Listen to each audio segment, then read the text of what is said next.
السلام علیکم ورحمۃ اللہ وبرکاتہ۔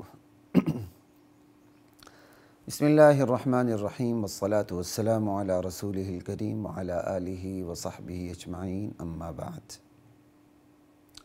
خواتین و حضرات، ایک نئی نشست پیمانہ زندگی کے ساتھ خلیق الرحمن آپ سے مخاطب ہے۔ اس نشست میں ہلکی پھلکی باتیں ہوا کریں گی آپ کے ساتھ انشاءاللہ، اور یہ ساری باتیں دین کے حوالے سے ہوں گی۔ آج جو اس حوالے سے ہم پہلے موضوع پہ بات کرنے لگے ہیں وہ ہے علماء کی ذمہ داری۔ چونکہ اسلام کائنات کی آخری صداقت ہے اور دنیا نے فنا ہو جانا ہے، دنیا کی صف لپیٹ دی جانی ہے، لہٰذا نبوت بھی اپنے آخری مراحل میں داخل ہو گئی اور محمد الرسول اللہ صلی اللہ علیہ وسلم آخری نبی، آخری رسول بن کر مبعوث ہوئے۔ پھر اللہ کے حکم کے مطابق نبی کریم صلی اللہ تعالی علیہ وآلہ وسلم بھی اس دنیا سے رخصت ہو گئے اور آپ کی روح مبارک عالم برزخ میں جنت کی فضاؤں میں پہنچ گئی۔ اب نبی علیہ السلام کی وفات کے بعد، وحی کے انقطاع کے بعد، وحی کا چیپٹر کلوز ہونے کے بعد، باقی نبوی ذمہ داریاں دین کو پہنچانے کے حوالے سے، سمجھانے کے حوالے سے، دین کی حفاظت کے حوالے سے، دین کے خلاف سازشیں جو ہو رہی ہیں ان کے سدباب کے حوالے سے، تمام تر ذمہ داریاں امت پر عائد ہوتی ہیں۔ امت میں سے بالخصوص اہل علم و عمل پر عائد ہوتی ہیں، علماء پر عائد ہوتی ہیں۔ علماء کی ذمہ داریوں کو 3 عنوانات کے تحت بیان کیا جا سکتا ہے۔ پہلا عنوان ہے دین کی صحت کی ذمہ داری، دوسرا عنوان ہے دین کے بقا کی ذمہ داری، اور تیسرا عنوان ہے دین کی ترقی اور ارتقاء کی ذمہ داری۔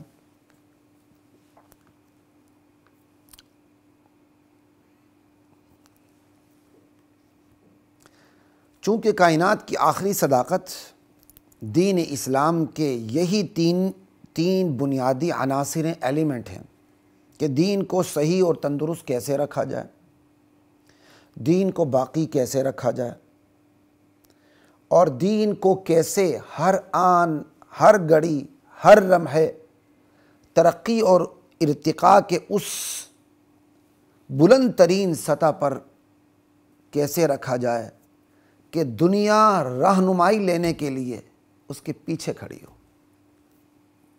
بس علماء کی ذمہ داری بھی انہی 3 بنیادی عناصر کی نسبت سے ہے، کیونکہ ختم نبوت کے بعد وراثتی طور پر یہ ذمہ داریاں علماء ہی کی ہیں، اگرچہ عوام بھی اپنے دائرے میں جواب دہ اور ذمہ دار ہے، اس کی تفصیلات الگ ہیں۔ تو پہلے میں ان 3 چیزوں پہ بات کر لیتا ہوں، پھر تھوڑا سا آگے چلتے ہیں، اور اس موضوع کو آج کیوں رکھا وہ بھی انشاءاللہ دوران گفتگو بات آ جائے گی۔ دین کی صحت، دین کی بقا، دین کی ترقی اور ارتقاء۔ دین کی صحت، دین کو درست اور تندرست رکھنے کے لیے دین کو باطل تعویلات سے، تحریفات سے، مبالغہ آمیزیوں سے، بدعات سے، شرکیات سے، الحاد سے، مرعوبیت سے، کفر و نفاق سے پاک رکھنا، دین کے سرچشموں کی حفاظت کرنا، ٹھیک ہے۔ دین کا اولین سرچشمہ قرآن ہے، اس کے بعد حدیث ہے، پھر سیرت صحابہ ہے، سب کچھ ٹھیک ہے۔ دین کے سرچشموں کی حفاظت کرنا، لفظی اور معنوی ہر طریقے سے حفاظت کرنا، یہ ہے دین کی صحت۔ سمجھائیے، صحت سے مراد وہ عام اردو والی صحت نہ لیں، ٹھیک ہے نا جی، کہ دین کو جو ہم نے درست اور تندرست رکھنے کے لیے اس کو ہم نے تعریفات سے، بگاڑ سے محفوظ رکھنا ہے، یہ ہے دین کی صحت، ٹھیک ہے جی۔ لفظی تحریف، قرآن کے لفظ کے اندر بگاڑ، یہ تو ممکن ہی نہیں ہے، کیونکہ یہ اللہ کا اعلان ہے کہ انا نحن نزلنا الذکر و انا لہ لحافظون، مگر اس عدم امکان میں بھی اسباب کی سطح پر اللہ نے علماء کو حصہ دار بنایا۔ جیسے اللہ تعالیٰ نے مخلوق کی رزق کی ذمہ داری خود اٹھائی ہے، وما من دابۃ فی الارض الا علی اللہ رزقها، لیکن اس رزق کی ذمہ داری اٹھانے کا مطلب یہ تو نہیں ہے کہ مخلوق ہاتھ پہ ہاتھ رکھ کے بیٹھ جائے، اوپر سے من و سلوا اترے، ان کو منہ کھولنے کی بھی ضرورت نہ ہو، ایسا تو نہیں ہے۔ یہ ذمہ داری اسباب کی سطح پر پوری ہوتی ہے کہ حصول رزق کے لیے حرکت کرنا پڑتی ہے، تبھی برکت کا نزول ہوتا ہے۔ بالکل اسی طرح قرآن کے لفظوں کی ذمہ داری بھی اللہ نے اٹھائی، اس کی حفاظت کا اعلان اللہ نے کیا ہے، لیکن اسباب کی سطح پر اس کے محافظین بھی علماء ہیں۔ اللہ اکبر۔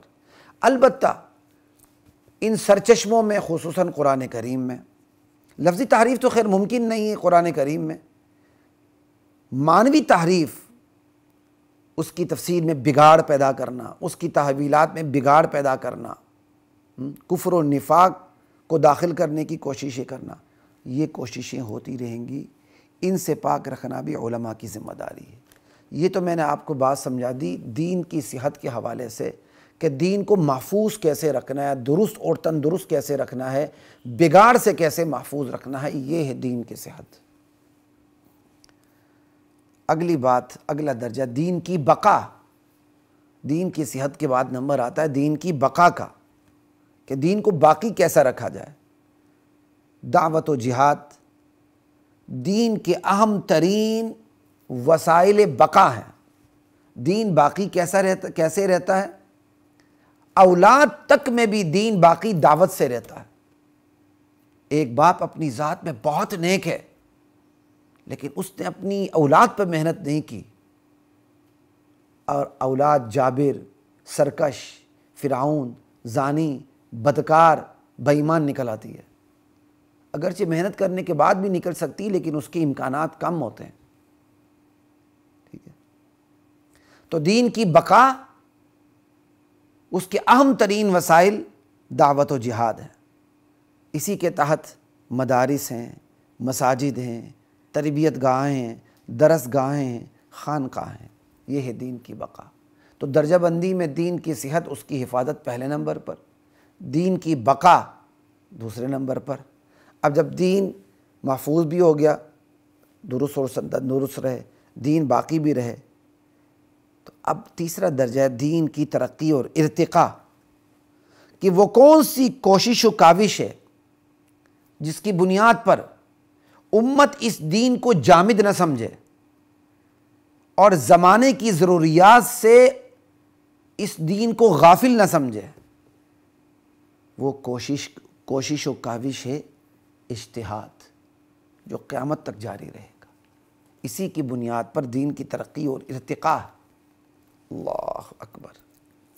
کیونکہ دنیا کے میں نت نئے مسائل پیش آتے رہیں گے، ان تمام نت نئے مسائل کا حل شریعت نے پیش کرنا ہے۔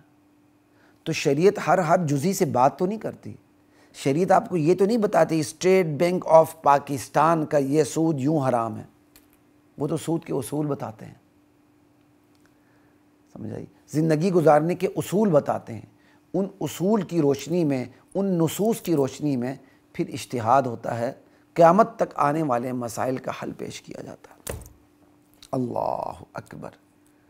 اسی کی بنیاد پر دین ترقی کرتا رہتا ہے، اور لوگ پھر دین کو جامد نہیں سمجھتے، زمانے کی ضروریات سے غافل نہیں سمجھتے۔ اسلام زمانے کے شانہ بشانہ نہیں چلتا، یہ یاد رکھے۔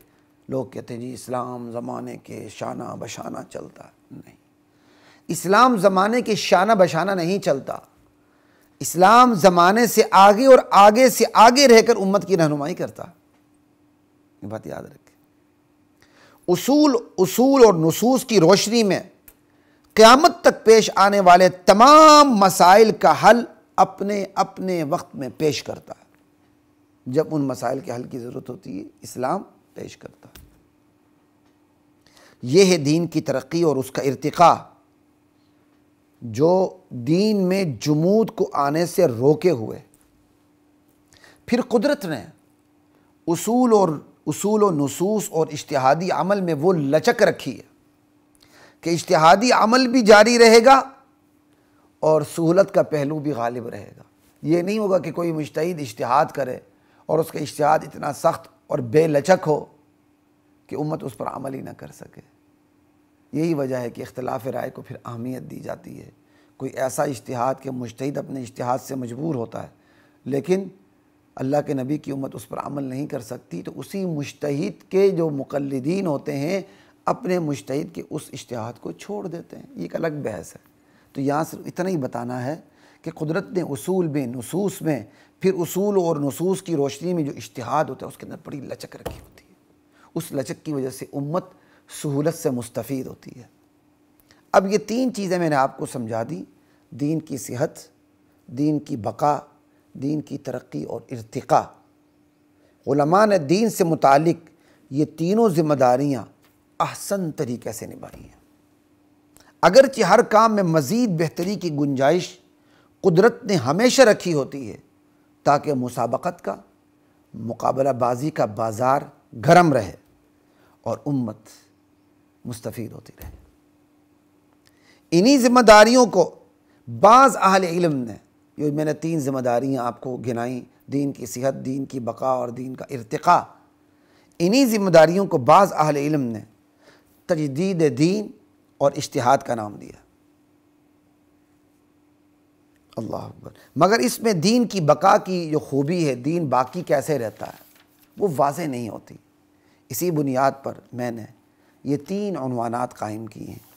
اگرچہ مزید بہتری کی گنجائش میرے ان عنوانات میں بھی ہوگی کہ کوئی کام حرف آخر نہیں ہوتا، یہ ہمارے استادوں کا پڑھایا ہوا سبق ہے، الحمدللہ۔ اللہ اکبر۔ دین کی صحت، دین کی بقا اور دین کی ترقی اور ارتقاء، اس عظیم ترین اور اہم ترین کام،